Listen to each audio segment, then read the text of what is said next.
പ്രതിഷേധം രേഖപ്പെടുത്താൻ വേണ്ടി ഇവിടെ തടിച്ചുകൂടിയ ജനങ്ങളുടെ വികാരം നമ്മളെല്ലാവരും കണ്ടതാണ്. അത് സ്വാഭാവികമായിട്ടും കോൺഗ്രസ് പ്രവർത്തകരും അതിൽ പങ്കാളികളായിട്ടുണ്ട്. ഇപ്പോൾ ഈ 2 MLA-മാരിൽ ഒരാളായ മാത്യു കൊല്ലനാടിനെ പോലീസ് അറസ്റ്റ് ചെയ്തുകൊണ്ട് പോയി. ഇവിടെ ഉണ്ടായിരുന്ന ഈ വേദിയിലുണ്ടായിരുന്ന പ്രവർത്തകരെ മുഴുവൻ പോലീസ് കയറി ഇവിടെ അടിച്ചു. യാതൊരു കാരണവുമില്ലാതെയാണ് പോലീസ് മർദ്ദിച്ചത്.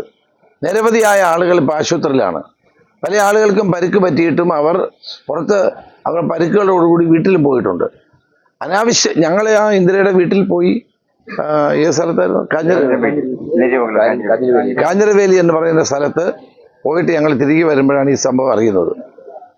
ഞങ്ങളെല്ലാവരും ഇപ്പോൾ വന്നില്ലായിരുന്നെങ്കിൽ വീണ്ടും ഈ ചെറുപ്പക്കാരെ മുഴുവൻ പോലീസ് ലാത്തിചാർജ് ചെയ്യുമായിരുന്നു. എന്ത് പ്രകോപനമാണ് ഉണ്ടായത്?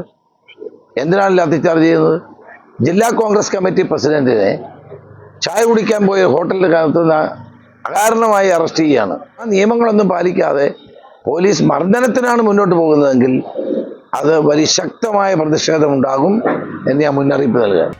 പുതിയ വാർത്തകളും വിശേഷങ്ങളും ഇനി വിരൽ തുമ്പിൽ. എല്ലാ ഡിജിറ്റൽ പ്ലാറ്റ്ഫോമുകളിലും ഇപ്പോൾ സീ മലയാളം ന്യൂസ് ലഭ്യം.